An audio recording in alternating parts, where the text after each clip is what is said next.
Please like, share, subscribe. Conscious Living TV. Awaken your life. మరి కార్యక్రమాన్ని start చేద్దాం with permission. ఓకేనా? చెప్తాను. ఏంటి మీరు మాట్లాడతారా? మాట్లాడమా. మాట్లాడు.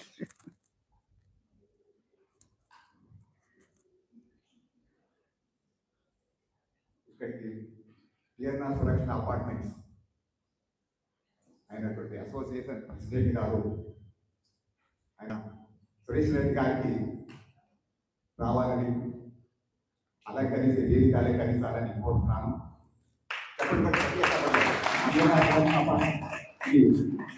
ప్రొవైడ్ చేసిందనే సరే సురేష్ గారికి వచ్చినందుకు చాలా సంతోషం. Thank you.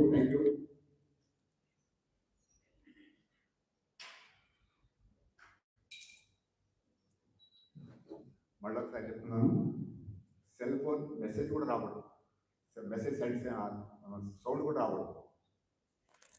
మరోసారి పికప్ చేసుకోండి.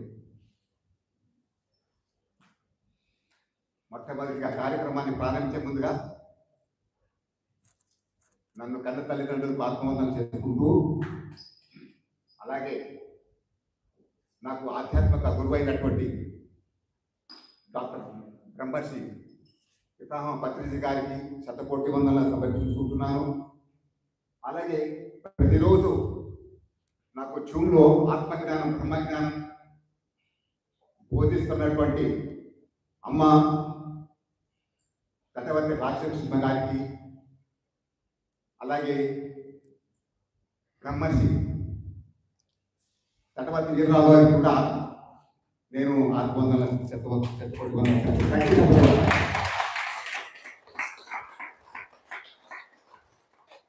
వీరు ఆది దంపతులు, ఆధ్యాత్మిక దంపతులు, ఆదర్శ దంపతులు. నాకు వాళ్ళ నుంచే ఈ స్థితికి వచ్చినాను. వాళ్ళకి మళ్ళొకసారి చెప్పబడ్డా.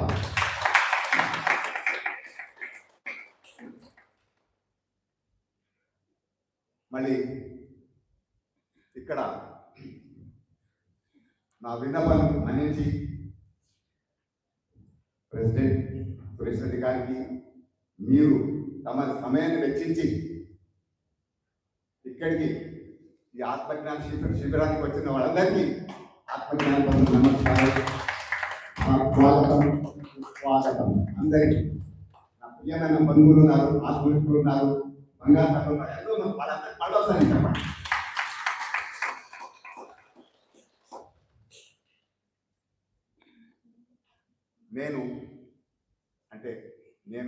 నేను ఆత్మ ఇక్కడ అనేది ధ్యానం.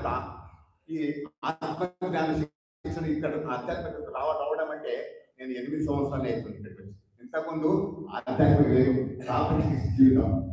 ఆ ప్రాపంచిక జీవితానికి ఈ జీవితానికి చాలా తేడా. ఆ జీవితానికి ఇప్పుడు ఈ జీవితానికి చాలా చాలా చాలా తేడా. ఆధ్యాత్మిక జీవితం లేనప్పుడు అంటే నేను ప్రాపంచిక జీవితం ఉన్నప్పుడు ఎలాంటి నేనే గొప్ప, ఎవరు గొప్ప కాదు, ఇంట్లో కూడా నాదే నడవాలి, కోపం ఎక్కువ, ఎంతో అలజడి, మనసు బాగలేకుండా పోవచ్చు. అలా మనసు శుద్ధమైన నేను బలినైనప్పుడు అది నాకు అంత కాబట్టి మనశ్శాంతి ఉండదు. రిటైర్ అయిన తర్వాత కూడా రాలేదు నేను.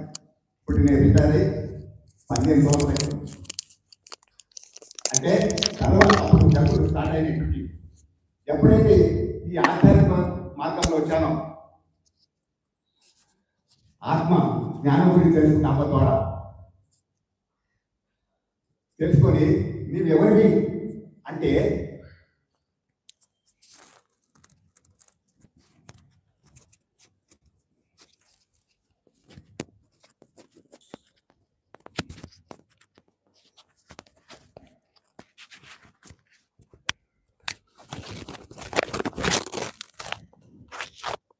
నేను రాకముందు నేను దేహం అనుకున్నాను.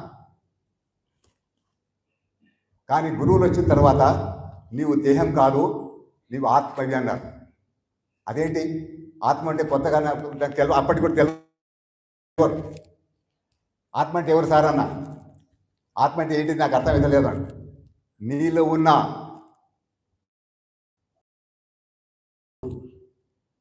ఈ శరీరాన్ని నడిపించింది ఎవరు ఉన్నారు? కళ్ళు చూస్తుంది, మాట్లాడుతుంది, భోజనం చేస్తుంది, మళ్ళీ ఇవన్నీ చేస్తుంది ఎవరి ద్వారా? ఎవరి ద్వారా అంటే ఆత్మ ద్వారానే. ఆత్మ లేకపోతే శవం, ఆత్మ ఉంటే శివుడు. ఆత్మ ఉంటే శివుడు, ఆత్మ లేకపోతే శవం. పనిచేయదు ఏది. అంటే నాకు అప్పటికి తెలిసింది ఏంటంటే ఈ శరీరానికి ఆధారం ఎవరంటే ఆత్మనే అని తెలుసుకున్నాను గురువు ద్వారానే. లేకపోతే ఈ గురువు లేక గుడ్డి మీద ఏం తెలియదు. గురువు మస్ట్. గురువు దారి చూపిస్తాడు. చూడండి, అమ్మ తన బిడ్డని కన్న తర్వాత తండ్రి ఎవరైనా చూపెడుతుంది. కన్న తర్వాత తన బిడ్డను తండ్రి ఎవరైనా చూపెడుతుంది. అలాగే తండ్రి ఏం చూపెడతాడు? గురువుని చూపెడతాడు. అలాంటి గురువులు నాకు దొరికారు. నా అదృష్టం కొద్దీ మంచి గురువు దొరికినారు. వారిని ఇప్పటి వరకు నేను 5-6 సంవత్సరాల నుంచి వాళ్ళెంబడి ఉన్నాను. వాళ్ళెంబడి ఉండి జ్ఞానమే నేర్చుకుంటున్నా. ధ్యానము, జ్ఞానం. ధ్యానం అంటే ఏంటిది? ఇప్పుడు రకరకాల వస్తున్నాయి, రకరకాలు చేస్తున్నారు. అస్సలైన విద్య, అసలైన ఆత్మవిద్య అంటే నాకు గురువుని ఎవరైతే రాజలక్ష్మి మేడం, అమ్మగారు, తటభరి తీరురాఘవరావు, ఇంకెక్కడ నేను ఎవరిని పట్టుకోలేదు. రకరకాల ధ్యానం చేస్తున్నారు. ఇప్పటి కూడా నేను చేస్తున్నాను. ధ్యానం అంటే శ్వాస మీద ధ్యాసనే. అది చేస్తేనే మనకు లాభం, లేకపోతే లాభం ఉండదు. విన్నారా? అందుకే అప్పటి కూడా బౌద్ధుడు అదే ఆ కాలంలో కూడా చెప్పిన అప్పటి కూడా మస్తు ధ్యానాలు ఉన్నాయి. ఇప్పుడు కూడా చాలా ధ్యానాలు ఉన్నాయి. రకరకాల ధ్యానాలు, గైడింగ్ మెడిటేషన్ అని,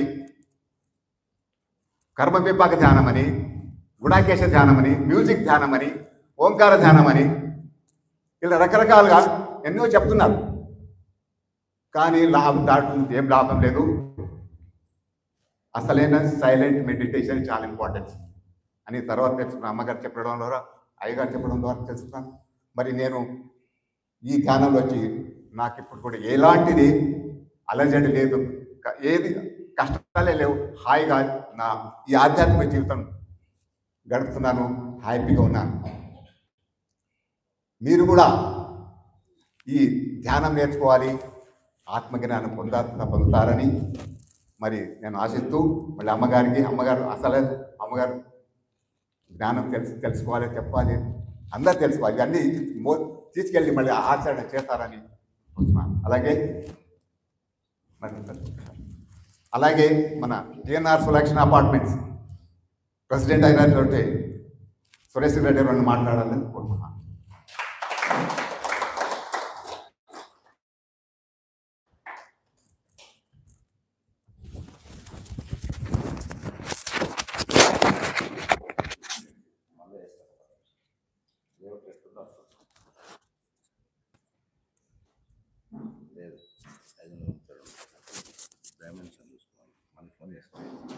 అవును లెక్కి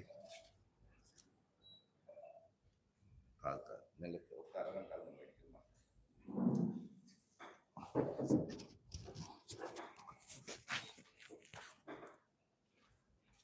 సారీ సార్.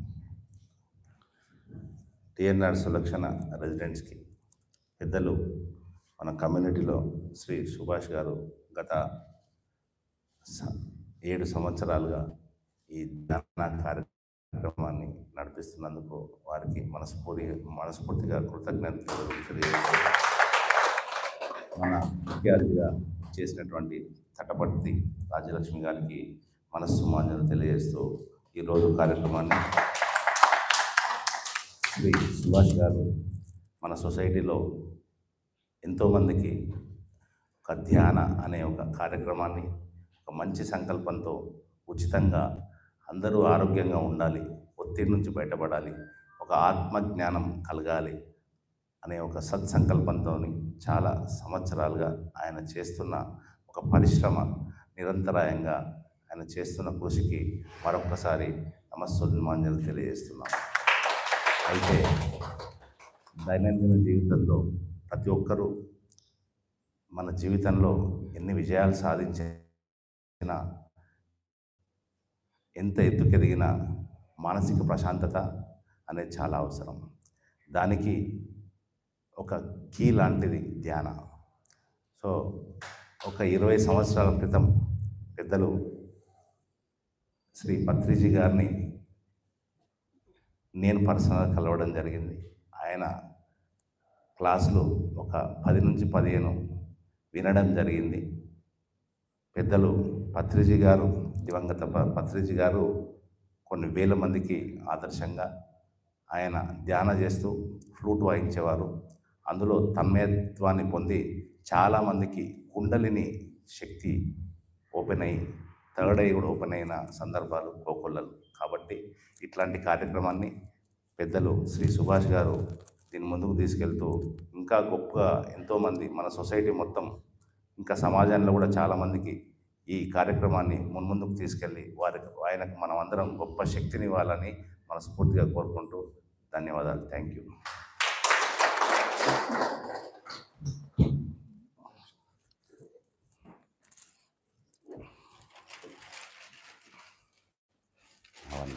అవన్నీ ఎందుకు సార్?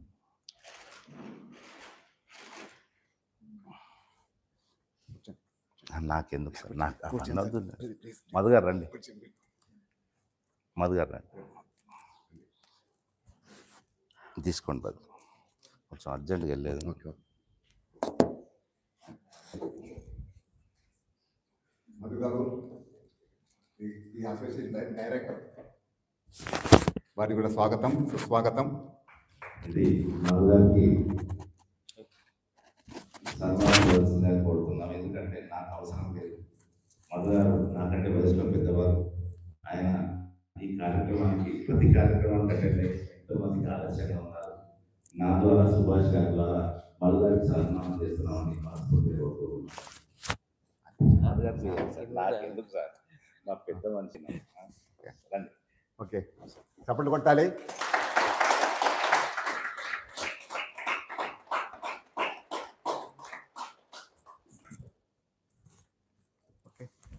అలాగే నాకెందుకు sir? Sir please please.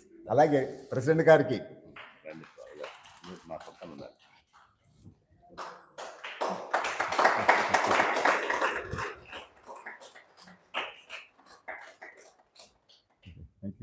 Thank you sir వచ్చినందుకు. కూర్చోండి మీరు. ఓకే.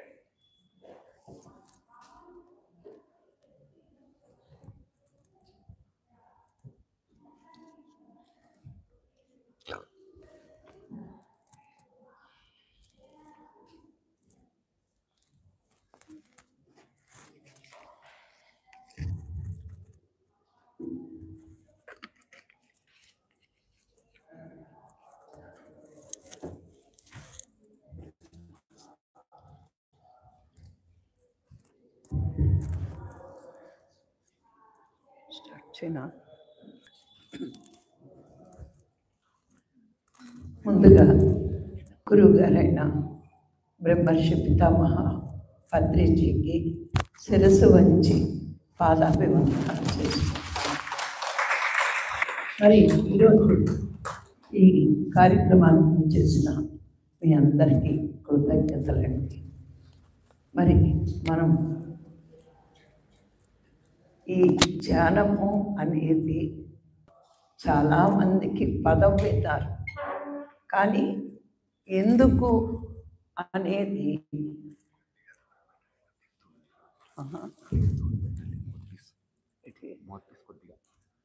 సౌండ్ ఎక్కువ వస్తుందా? అక్కడ సౌండ్. ఈ ధ్యానము అనేది సరి అయిన అర్థం తెలుసుకుంటే ప్రతి వాళ్ళు కూడా జీవితంలో ధ్యానాన్ని వదలరు. ఎందుకు అంటే మానవుడు తాను దైవం అని తెలుసుకోవడానికి ఒకే ఒక్క మార్గం ధ్యానం. మన ఉపనిషత్తులన్నీ ఏం చెప్తున్నాయంటే భగవంతుణ్ణి తెలుసుకోవాలి అంటే, చేరుకోవాలి అంటే ధ్యానం తప్పించి రెండో మార్గం ఇలా. ఎందుకు మార్గం అంటే ధ్యానం అంటే పెద్ద కష్టమేమీ కాదు. అన్ని పనులు ఆపి ఖాళీగా కూర్చోండి, కళ్ళు మూసుకుని. నిజంగా అందరూ అదేదో కష్టం, మహాత్ములు చేస్తారు, ఋషులు చేస్తారు, వాళ్ళు చేస్తారు, వీళ్ళు చేస్తారు అంటున్నాం. నిజంగా అందులోకి మనం దిగితే దానికంట ఆనందం ఇంకొకటి ఉండదండి.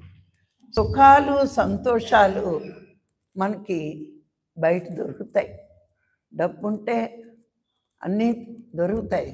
అవన్నీ తాత్కాలికంగా ఉంటాయి కానీ శాశ్వతంగా ఉండవు. శాశ్వతమైన ఆనంద స్థితి ఏంటి అంటే ధ్యానమే. మరి ఈ ధ్యానం నేను రావడానికి చాలా కష్టంతో వచ్చాను కానీ ఇష్టంతో రాలేదండి. ఏంటంటే 2002లో నా ధ్యాన పరిచయం. అది కూడా ఒకానొక అనారోగ్యం తగ్గించుకోవడానికి వచ్చాను కానీ లేకపోతే ఆ అనారోగ్యం రాకపోతే నేను ఇప్పటికి కూడా ధ్యానంలోకి వచ్చేదాన్ని కాదు. ఎందుకంటే నేను చిన్నప్పటి నుంచి పెరిగిన వాతావరణంలో ధ్యానం అనే పదం లేదు. దేవుడికి సంబంధించింది అంటే భక్తి అనేవారు. పూజ చేసినా, మనం తీర్థయాత్రలకు వెళ్ళినా, గుడికి వెళ్ళినా భక్తి ఉంటేనే అనుకునేవారు. భక్తి ఉంటేనే దేవుడికి ఇష్టం. ఈ విషయాలు విన్నాం కానీ ధ్యానం వల్ల మాత్రమే భగవంతుడిని తెలుసుకుంటామనే విషయం తెలియక, ధ్యానం ఇంత గొప్పదని తెలియక నేను చాలా అయిష్టంగా ఉండేదాన్ని ధ్యానం అంటే. జనరల్గా నాకు చిన్నప్పటి నుంచి స్వామీజీలు నచ్చరు. ఎందుకంటే ఇప్పుడున్న పరిస్థితుల్లో స్వామీజీలు ఎన్ని రకాలుగా మోసాలు చేస్తున్నారు ఇవన్నీ చూస్తూనే ఉన్నప్పుడు ఈ కాషాయాలు కట్టుకున్న వాళ్ళంతా డబ్బులు పట్టుకెళ్ళి ఆశ్రమాలు బాగు చేసుకుంటారు, మనకి ఇట్లా లాభం. అప్పటికి నేను హోమియోపతి హాస్పిటల్, వెంకటేశ్వర స్వామి దేవాలయం, అలాగే ఒక ఇన్స్టిట్యూట్ పెట్టి ఫ్రీ కోచింగ్ చేస్తూ ఉండేది. టైలరింగ్, హ్యాండ్ ఎంబ్రాయిడరీ, మరి సాఫ్ట్వేర్స్ మేకింగ్, డ్రాయింగు, ఇట్లాంటివన్నీ. ఆ రోజుల్లో నాకు 25 సంవత్సరాలు అది నడిపాను.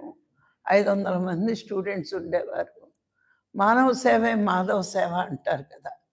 పరోపకారం ఇదం శరీరం అంటే నేను సేవ చేస్తున్నాను, అది భగవంతుడు మెచ్చుకుంటాడు, అందుకే ఇంత డబ్బు ఇచ్చాడు, ఇన్ని సంపదలు ఇచ్చాడు అని అనుకుంటూ ఉండేదాన్ని. ఇంకా ధ్యానం ఎందుకు? నాకు పూజలు వ్రతాలు కూడా ఇష్టం ఉండేవి కాదు. ఎందుకంటే అన్నీ ఇచ్చాక ఇంకేం కోరుకుంటాం అనేదాన్ని.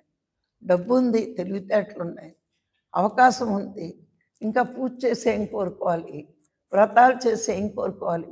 ఇలా అంటే మా అమ్మగారు నన్ను చిన్నప్పటి నుంచి అన్ని నాస్తికురాలు, ఈ హేతువాద భావాలు అని తిడుతూ ఉండేవారు. నన్ను తిట్టినా సరే నేను నోములు చేసేదాన్ని కాదు.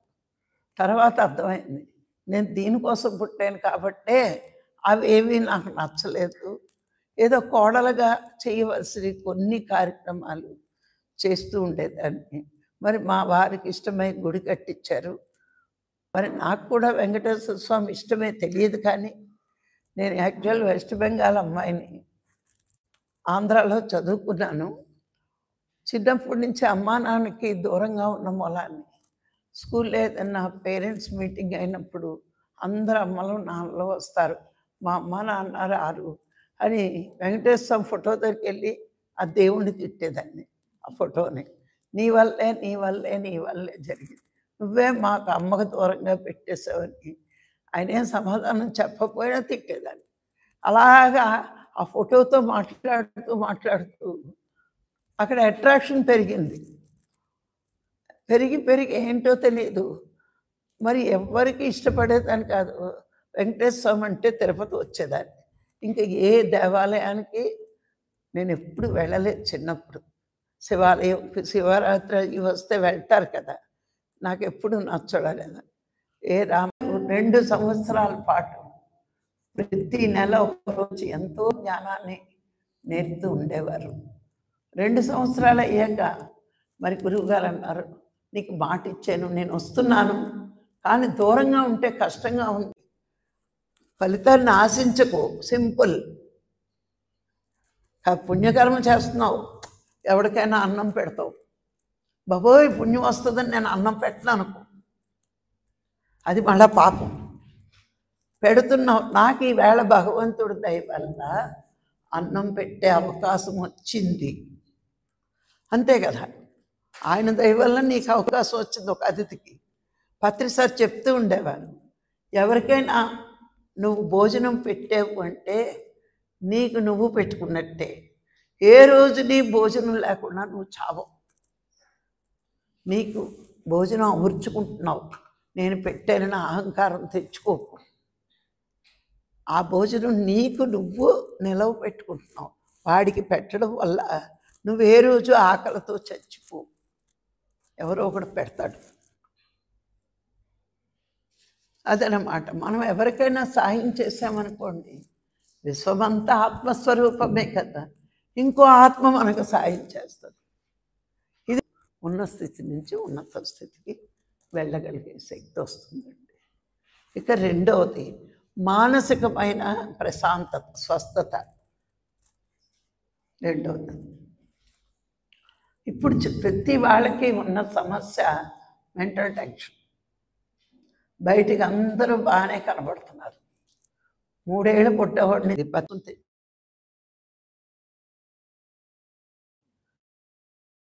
వచ్చాక మనకి జ్ఞానం లేక, తెలియక, నా భర్త వల్ల నాకు కష్టాలు వస్తున్నాయి. ఇంకా ఇప్పటికీ జ్ఞానంలోకి వచ్చినా అంటున్నారు అనుకోండి, జ్ఞానం రాని మూర్ఖులు అనొచ్చు. జ్ఞానం లేని వాళ్ళు వాడి వల్ల కష్టం, వీడి వల్ల కష్టం అనొచ్చు. కానీ జ్ఞానంలోకి వచ్చాక నీ వాస్తవానికి నువ్వే సృష్టికర్తవే అని గురువు మనకు నేర్పాక, మనం ఈ జన్మలో అనుభవిస్తున్న ప్రతి కష్టానికి కారణం నా కర్మలే అని అర్థమైనప్పుడు, ఎరుక కోల్పోకుండా అది నువ్వు జ్ఞాపకం ఉంచుకున్నప్పుడు, ఏ చిన్న కష్టం వచ్చినా నీకు ఓర్చుకోవడం వస్తుంది. ఎందుకు వచ్చింది? గతంలో నేను చేసుకున్న కర్మలే వర్తమానంలో. నువ్వు ఎప్పుడైతే ఓర్చుకోగలుగుతావో నీకు అసలు మెంటల్ టెన్షనే ఉంటుంది. చాలామంది తెలుసు కానీ మర్చిపోతాం. తెలుసు, కర్మ సిద్ధాంతం అంతా నేర్చుకుంటాం. ఎదుటోడికి కష్టం వస్తే ఏ జన్మలో ఏ పాపం చేశాడు అంటాం. మనకు కష్టం వస్తే ఆడు కారణం, ఈడు కారణం అంటున్నాం. ఎవ్వరూ కారణం కాదు, మన కష్టానికి కారణం మనమే అనుకున్నప్పుడు నీ మనసు ఎంత ప్రశాంతంగా ఉంది. తప్పు మొగుడుదంటే కోపం రెచ్చిపోతుంది. కానీ తప్పు నాదే, నేనే ఎన్నుకుని వచ్చా, ఎన్నుకుని అనుభవిస్తానని వచ్చా. మరి వచ్చి అది మర్చిపోతే ఎట్లా? నువ్వు జ్ఞానం పెంచుకోవడం అంటే పుస్తకాలు చదివేయడం కాదు, నీ అనుభవంలో విచారణ, ప్రతి సంఘటనకి విచారణ చేసుకుంటే యాక్సెప్ట్ చేయాలి. వస్తున్నాయి కష్టాలు, భర్త వల్ల రావచ్చు, అత్తమామల వల్ల రావచ్చు. నువ్వు గతంలో ఏదో చేసావు, చేయకుండా ఊరికే తీరుబడిగా నేను తిడతాడేటి కూర్చుని. ఇది మనకు తెలియట్లేదు. తెలుసుకున్నాము, ఎరుకుని కోల్పోయి మర్చిపోయాం. అందరికీ తెలుస్తుంది, పత్రిగారు నీ వాస్తవానికి నువ్వే సృష్టికర్త అన్నాడని తెలుసు. మరి నువ్వు విచారణ చేసుకోవాలి కదా. నీ వాస్తవానికి అన్నాడంటే వర్తమానంలో నా ప్రతి కష్టానికి సుఖానికి కారణం నా కర్మలే. ఎవరి వల్ల నాకు దుఃఖం రాదు, నా కర్మల వల్లే నాకు దుఃఖం. వినని భార్య ఉంటుంది. కొంతమంది మగవాళ్ళకి పెళ్ళంతో గోల, ప్రతిదానికి అడ్డవంటి తెడ్డి వంటది. కొంతమంది ఆడవాళ్ళకి మగవాళ్ళ వల్ల బాధ. ఇప్పుడు ఎవరు మగవాళ్ళు తిడితే పడే ఆడదలు ఏదులేండి, తక్కువ విడాకులు అంటుంది. ఇస్తావా సస్తావా, ఎంత భరణం ఇస్తావు, రెండో పెళ్ళికి నేను రెడీ అంటుంది. నేను చెప్తూ ఉంటాను, మొదటి మొగుడుతో అయింది, రెండో మొగుడుతో కూడా తన్నించుకోవాలా. శుభ్రంగా కొంచెం వర్తమానంలో అడ్జస్ట్ అవుతే అన్ని సంసారాలు సుందరాకాండలే. కొంచెం ధ్యానం చేసి జ్ఞానం పెంచుకుంటే అన్ని సంసారాలు సుందరాకాండే. ధ్యానము లేకపోతే యుద్ధకాండ, అంతే కదా. ధ్యానం చేసే వాళ్ళకి తెలుసు, కర్మలేందే ఒక్క బొట్టు కన్నీరు కార్చం మనం. కర్మ ఉంటేనే కదా అనుభవించాలి. మరి కర్మ లేనిది మనకు కష్టం ఎందుకు వస్తుంది? ఇది జానికి బాగా తెలుసు. తెలుసున్న మాయలో పడి మళ్ళా మొదలెడతాడు. మళ్ళీ మాయ, వాళ్ళ వల్ల వచ్చింది, వీళ్ళ వల్ల వచ్చింది, వీళ్ళ వల్ల, ఎవరి వల్ల రాదు. మన కర్మలే మన కష్టాలు. ఇది ఎప్పుడైతే తెలిసిందో మనసు ప్రశాంతంగా ధ్యానం చేస్తాం. మీరు గమనించండి, మీకు ఎవరి మీద కోపం వస్తే ధ్యానంలో కూడా గుర్తొస్తారు, వాళ్ళే గుర్తొస్తారు. ధ్యానంలో కూర్చుంటాం, కోపం వచ్చి ఆడు కళ్ళు తెరిచి ఆడు నాలుగు తిట్టేసి కళ్ళు మూసుకుని ఇంకా తిట్టడం. వీడిని నేనేదో చేసి వచ్చారని ఒకసారి క్షమించేయండి, వాడు చచ్చినా గుర్తురాడు. క్షమించేమన్న ఆనందం లోన ఉంటుంది. ఎందుకంటే గత జన్మలో వాడిని ఏదో తిట్టొచ్చేమని అనుకున్నప్పుడు ఇప్పుడు ఈ జన్మలో నేను మళ్ళా మాట్లాడకుండా ఉంటే మళ్ళా నెక్స్ట్ జన్మ పోగేయం. మరి మళ్ళా మనం మాట్లాడేస్తే ఈ సత్యం తెలుసున్నాక తెలుసు, గురువు చెప్పాడు వాస్తవానికి నువ్వే సృష్టికర్తవని. గతంలో తిట్టొచ్చాము, ఇప్పుడు నన్ను తిట్టడానికి రెడీగా ఉన్నాడు, తిడుతున్నాడని నువ్వు మౌనంగా ఉంటే నెక్స్ట్ ఈ కర్మ మొయ్యం. అందుకే బుద్ధుడు ఏమన్నాడు, తిట్టుకు తోబుట్టువుల్ని ఎప్పుడు పుట్టించవద్దు అన్నాడు. ఎందుకన్నాడు? ఊరికే అన్నాడా? ఆడొకటి తిట్టాడు, నువ్వు మళ్ళా తిట్టావు, మళ్ళా ఎన్ని కర్మలు యాడ్ అయిపోయాయి ఇద్దరికి. ఇప్పుడు వాడు తిట్టినవు నువ్వు క్షమించి సర్లే జన్మ కర్మ ఏదో రద్దు అయిపోయింది, నేను అన్నాను కాబట్టి వాడు ఈ జన్మలో నన్ను అన్నాడు అని మౌనంగా క్షమించి ఇంకా తిట్టుకు తోబుట్టులు లేరు, తిట్టుకు కర్మలు లేవు. మహాత్ములు మాట్లాడే ప్రతి మాటకి అంతరార్థాలు ఉంటాయి. అందుకే బుద్ధుడు చెప్పాడు, తిట్టుకు తోబుట్టువులు తిట్టవద్దు. మనం తిట్టేశామని ఆవేశంగా అహంకారంతో అనుకున్నా కర్మ ఏదో అయిపోతుంది కాబట్టి ఇంకా కర్మల్ని పెంచుకోకు. కానీ ఇవన్నీ మనం చెప్తున్న ఆచరణలో పెట్టుకోవడానికి చాలా సాధన కావాలి. సాధన ఉంటేనే అనుక్షణం ఎరుకలో ఉంటాం. మనం వింటున్నాం కానీ మనకి సాధన తగ్గి ఆ ఎరుకను కోల్పోయి మర్చిపోతున్నాం. ఇన్ని క్లాసుల్లో వింటున్నాం, ఆచరణలో 100 వింటే ఒకటి గుర్తుంటుంది అంతే ఆచరణలో పెట్టుకోవడానికి. కానీ అన్నీ గుర్తుండాలంటే మనం సాధన చేసే కొద్దీ మన మనసు ప్యూరిటీ అయిపోయే కొద్దీ క్షమించడం నేర్చుకుంటాం. ముందు ఆ క్షమ అన్నది వచ్చినప్పుడు మన నోటికి కంట్రోల్ అయిపోతుంది. తిడితే తిట్టుకున్నాళ్లే ఏమనుకుంటాడు అని వదలగలిగే అంత ఓర్పు. అందుకే పత్రికారు మనకి ఏం చెప్పారు, సహనమే ప్రగతి చెప్పారా లేదా ఆయన మనకి? ఎందుకు? ఎవరేమన్నా సహించి భరించగలిగితే నువ్వు ఎదగగలవు. ఎన్ని కనెక్షన్స్ ఇస్తున్నారో చూడండి. ఇక మనం ఇంత హాయిగా ఉన్నప్పుడు మనం ఇప్పుడు వచ్చే రోగాలు కూడా చాలామందికండి బీపీ, షుగరు ఎందుకు వస్తున్నాయంటే మెంటల్ టెన్షన్ అండి. ఆ టెన్షన్ భరించలేక ఏదో ఒక పార్ట్ బాడీలో దెబ్బతింటుంది. ముందు వచ్చేది అందరికీ షుగర్లు అండి. మీరు గమనించండి, చిన్న వయసులోనే బీపీలు, చిన్న వయసులో షుగర్లు, ఈ మధ్య 30-35 ఏళ్ళ వయసుకి మోకాళ్ళ నొప్పులు, జాయింట్ పెయిన్స్, ఇలా రకరకాల జబ్బులు. ఎప్పుడైతే సాధన చేస్తూ ఉంటామో, జ్ఞానం పెంచుకుంటూ ఉంటామో, ఓర్మి కలిగి ఉండగలుగుతాం. అది కూడా 1 గంట 2 గంట సాధనలకి మనలో ఏ మార్పు రాదు. కొంచెం గట్టిగా సాధన పెంచుకున్నప్పుడు నేను ఒక్కటి ప్రతివాడు అనుకోవాల్సింది, నేను కర్మని పెంచుకోకూడదు. ఇది మనం అనుకుని నిశ్చయించుకున్నాం అనుకోండి, మాట కూడా జాగ్రత్తగా మాట్లాడతాం, చేత కూడా జాగ్రత్తగా చెప్తాం, మన ఆలోచన కూడా ఈ 2 దాటాక ఆలోచన కూడా కర్మ అయిపోతుంది. వెంటనే మనలో ఉన్న శక్తిని కోల్పోతాం.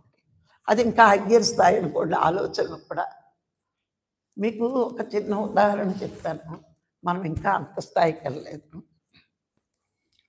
పరశురాముడి తల్లి రేణుక, జమదగ్ని భార్య. ఆవిడ ఎప్పుడు రోజునట ఇసుకతో కుండను చేసి ఆ నదిలో నీళ్లు ఆశ్రమానికి పట్టుకెళ్ళేట. ఆవిడకి ఎంత యోగశక్తి ఉండాలి చెప్పండి. తన యోగశక్తితో ఇసుకతో కుండం చేసేదట. యోగులు ఏం శాసిస్తే అది అవ్వాలి కదా. ఇసుకే కాదు పంచభూతాలు కూడా మాట్లాడతాయి. అంత శక్తి అట ఆవిడకి. ఒక రోజుని అలా ఆకాశంలో చూస్తుంటే ఒక గంధర్వుడు వెళ్తున్నాడు. ఎంత బాగున్నాడో అందట అనుకుంది. వెంటనే కొండ అవ్వట్లేదు. ఇసుక కొండ అవ్వట్లా. అంటే నీ ఆలోచన కూడా కరెక్ట్. నీకు సంబంధం ఆడు అలా ఉంటే నీకు సంబంధం ఏమైనా ఉందా అంటే నీ ఆలోచన కూడా అట్లాంటి ఆలోచన రాకుండా ఉండాలి. యోగ శక్తిని కోల్పోకుండా ఉంటారు. అప్పుడు జమదగ్ని మహర్షి ఈవిడ మనసా వాచ కర్మణ అని చెప్తాం కదా మనం త్రికరణ శుద్ధి. ఈవిడ మానసికంగా తప్పు చేసింది కాబట్టి నరికేమన్నాడట పరశురాముడిని. ఈవిడ నరికే చంపేయాలి. పరశురాముడు తల్లి అంటే ప్రేమ కదా, ఎవరికైనా ఉంటుంది తల్లి అంటే. మరి తండ్రి మాట చెవదాటుకుంటు నరికేశాడు. నరికేస్తే నా మాట విన్నావు కదా, నీకేం వరం కావాలో కోరుకో అన్నాడు. మా అమ్మను బతికించాను.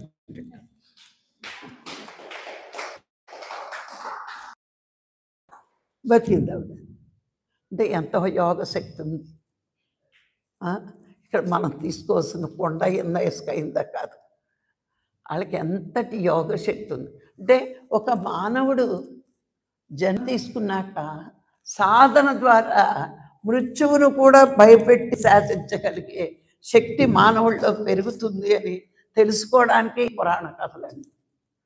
అంటే మనం కూడా చేస్తే ఆ స్థాయికి వెళ్తాం. కథలు విని కొట్టుకోవడం కాదు. ఈ సాధన వల్ల అంత స్థాయికి కూడా మనం చేరుకోగలిగే స్థితికి వెళ్తాం. చిన్న చిన్న రోగాలు తగ్గించుకోలేమా, మనకి అంత శ్రద్ధ లేదు. సాధన చేస్తున్నంటే ఏదో నమ్మకావాస్తుగా కాదు, అంతటి స్థాయికి నేను ఎదగాలి. ఇప్పుడు చదువులో ఫస్ట్ రావాలనుకుంటారు, వాళ్ళు ఏం చేస్తారు, ఎప్పుడు చదువుతూనే ఉంటారు. ఒక ఐఏఎస్ అవ్వాలనుకోనండి, ఎంత కష్టపడాలి చెప్పండి. 18 గంటలు చదవాలి. ఏమో ఒక్కళ్ళ పాస్ అవుతే చాలనుకున్నవాడు ఏదో ఒకసారి పరీక్షల ముందు పుస్తకాలు తిరగేస్తాడు. ఎవరి కృషికి తగ్గ ఫలితం వాడికి దక్కుతుంది, ఎవరి శ్రద్ధకి తగ్గ ఫలితం వాడికి దక్కుతుంది. అలాగే మనం ధ్యానంలో ఉన్నప్పుడు ఈ రోగాలన్నవి చిన్న చిన్నవి, శ్రద్ధగా చేస్తే అవి మనకు రానే రావు. ఇప్పుడు చూడండి, ప్రతిదీ కర్మ సిద్ధాంతం తెలుసుకోకుండా వాడి కారణం వీడి కారణం అని కొంతమందికి కోపం వ్యక్తం చేయడం వస్తుందండి. కొంతమంది వ్యక్తం చేయలేరు, లోన పెట్టుకుని బాధపడిపోతూ ఉంటారు.